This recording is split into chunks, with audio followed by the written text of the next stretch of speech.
Folks, you know, we tell you that the debt and deficit situations in the United States represent an existential threat to that country. It is the position of this program that is an existential threat to the United States, the amount of money that country owes. Here's the latest. Last night, the House of Representatives in the Congress of the U.S. voted on a clean bill to raise the debt ceiling. That is, add another $2 trillion to what the U.S. is allowed to borrow. They're already at $14.3 trillion. Don't even get me started. That was rejected resoundingly, even though President Obama had been asking for a clean vote for months and weeks, and so had the Democratic Congress. It was rejected, okay? Now today, you might have seen at the White House, 200 members of the Republican caucus went to meet with Barack Obama. And we didn't hear everything that got said. But then afterwards, people said, oh, you know, we're all talking, and everyone seemed all smiles. But the problem doesn't seem to be resolved. And this matters to you in Canada because, as you very well know, whatever happens to the world's largest economy, Canada's biggest trading partner, it resonates here in this country. To talk about it, we are joined from Ottawa by John Robson. He is a columnist and commentator for Sun Media. He also holds a PhD in American history from the University of Texas at Austin. Doctor, thanks for being with us. My pleasure. All right. First off, please give us your thoughts on the most recent developments with this debt ceiling negotiation in the United States. My thought is that on the whole, this is a positive thing. The staged vote in the House of Representatives, and it was a staged vote, sent an unmistakable message that there will not be an increase in the debt ceiling unless something is done to cut the rate at which the debt is growing.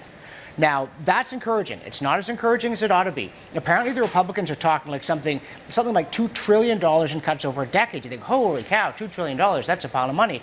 But the U.S. is running deficits of $1.6 trillion a year. So they're talking about taking that down to 1.4 and adding $1.4 trillion a year to the debt. Well, that's too much. That's way too much. So Congress is serious, but not serious enough. And the president, well, he's just not serious at all.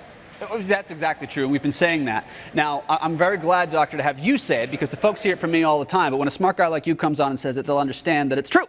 But I want to talk to you about this show vote, or whatever people are calling it now. You said that, and I've heard it a lot from the Democrats. As I said in the introduction, Barack Obama demanded a clean up or down vote on raising the debt ceiling. He's done that for a couple of months now. 2/3 of the Democratic caucus in the Congress signed a letter saying, can we have a clean up or down vote? It's not a show vote, Doctor. They wanted it. They got the vote, and it went down 318 to 97 with, 82 Democrats voting against it. So the American people and their elected leaders seem to understand that without major spending cuts, there's no point raising the debt limit. Yeah, every Republican who showed up for the vote voted against the measure, even though it was a Republican who introduced it, and 82 Democrats. And that's a sign of health in the American political system, that even the Democratic Party, 97 Democrats are for, 82 against, it's almost a 50-50 split. And you mentioned the danger to Canada if the United States economy founders because of this irresponsible spending. But there's another aspect to it which is also dangerous to Canada.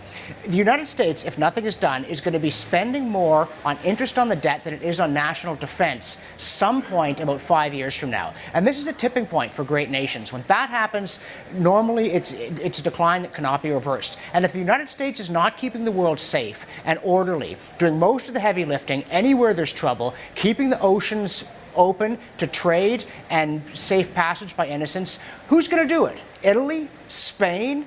And no offense to the men and women in uniform for Canada, but not Canada either. Our armed forces are not big enough. Our spending on defense is way too small. If the United States lets its extravagant domestic spending drive it out of the great power business, we're all going to be in a world of trouble. So we've all got to hope this is just the beginning of a really serious... I mean, they want to cut $200 billion off a $1.6 trillion deficit. Why don't they want to balance the budget? How would that be? What if they actually lived within their means? Isn't that an idea someone would like to talk about?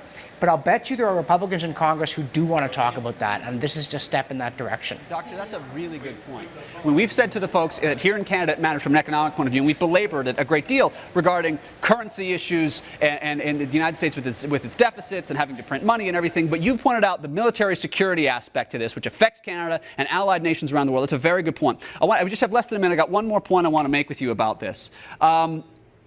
The dire nature of this situation. Douglas Holtz-Eakin, someone I know you're familiar with, he used to run the Congressional Budget Office. He's almost as smart as you are.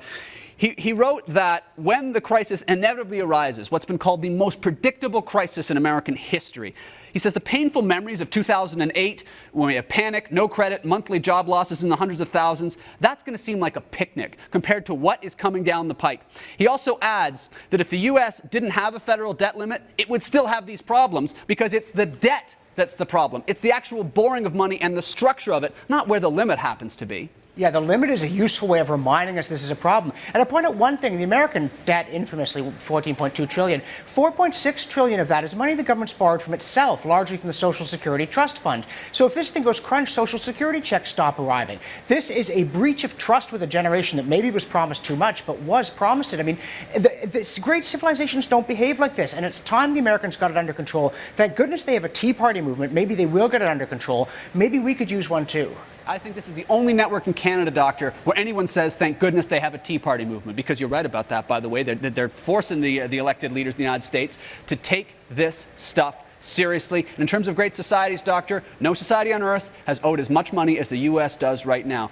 Dr. John Robson, columnist for Sun Media, PhD in American history, thank you so much for joining us from Ottawa. Been my pleasure. All right.